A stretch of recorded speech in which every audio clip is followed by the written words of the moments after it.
low, sleek, sexy lines, beautiful design, designed in a wind tunnel, a V12 engine. It had the promise of being a factory supercar. The opportunity is there. It's a front-engine, rear-drive car. It's set up for success, but it fails miserably.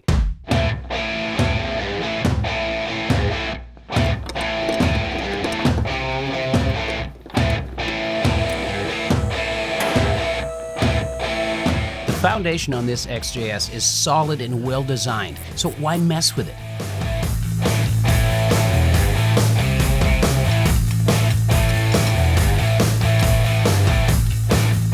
The subframes don't need a pile of work, just a few quick, easy upgrades, and it starts with cleaning them up.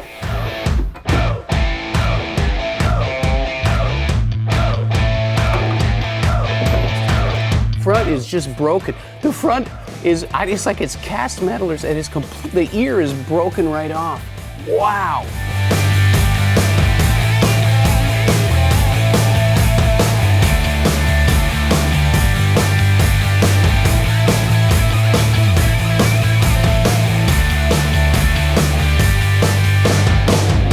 One of the things I liked the most about driving this car was the road feel, ABS, the suspension geometry, and rack and pinion steering. I guess we could throw a chassis under the car, but there's enough aftermarket parts just to enhance what's there. Respect the Jaguar engineers and improve this car big time.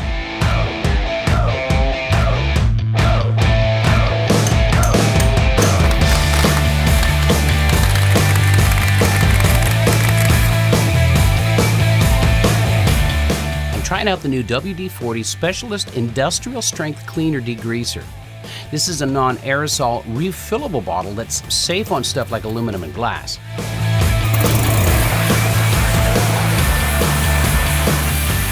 They call it biosolvent, non-toxic, non-flammable, and non-corrosive. And it cleaned up the suspension parts big time, quick and easy.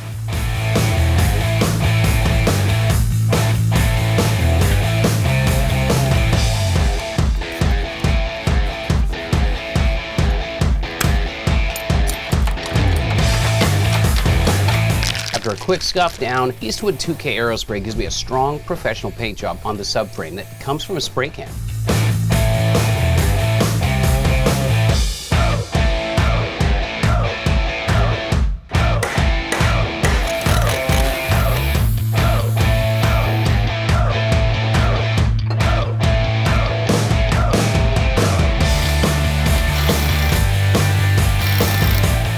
The brakes are getting a mild upgrade, some Duplicolor paint, and some upgraded pads and rotors.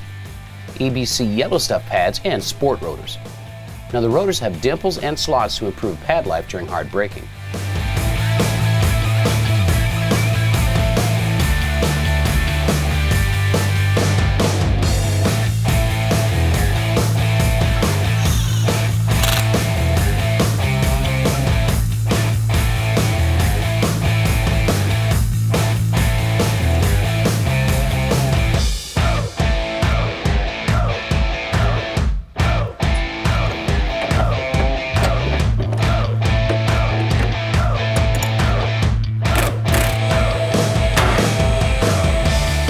This from the YouTube.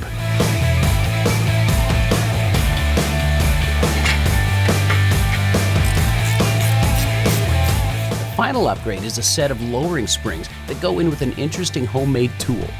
The springs come from Jaguar Specialties.